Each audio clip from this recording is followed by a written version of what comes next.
What's up, guys? It's Cruz and T, and we just saw Magic Mike XXL. We have thoughts. Magic Mike XXL is the sequel to Magic Mike. Obvi. No L's. The first one was directed by Steven Soderbergh. This is directed by his second unit director. Unit. The entire main Dancy cast is back, except for the kid. The kid is Alex Pettyfer is gone. Thank God. His toothy sister is gone. Ugh. Not McConaughey is also no longer in the movie. He's busy being too famous to be in the sequel to Magic Mike. That's true. He's being... No, he's not in True Detective anymore. I don't know what he's doing, though. Probably something big. If you want to know what our thoughts on the original Magic Mike are, we drank to it once. Right. You can hear our slurry thoughts on that by clicking, how about right here?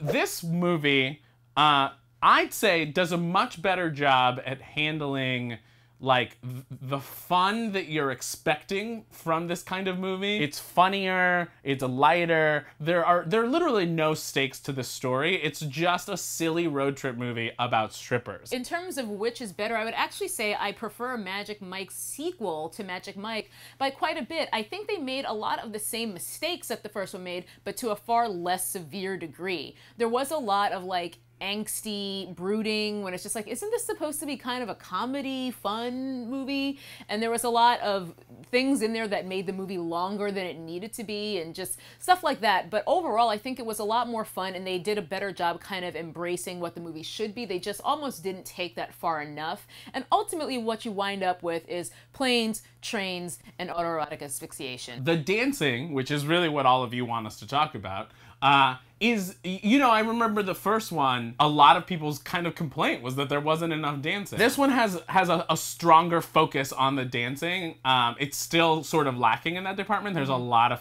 talking. That being said, the first one had very like choreographed, so you think you can dance numbers. Right. This one has more stripping. There were moments in this movie where I was legitimately a little bit uncomfortable because it was like full-on grindy crotch in the face. Yeah, like dancing. Simulating like standing 69 kind of stuff. And I was just like, oh! This one was much more like, this is how I'm going to you. Step one. And it was like very, your face, your butt, upside down, yes, on the chair. And so on. Seeing Channing Tatum do some of the things that he can legitimately do, like he's super athletic and like spry, and he can do some really impressive stuff. Like some of his dancing borders on like parkour type stuff. Yeah. It's really, really physically challenging, and it's just impressive to watch. Really, really entertaining. One of the big problems with the first one was that Channing Tatum was so on point with his dancing, and everyone else was trying to do the same thing behind him, and it was kind of awkward. Like the joke was that Tarzan wasn't a good dancer,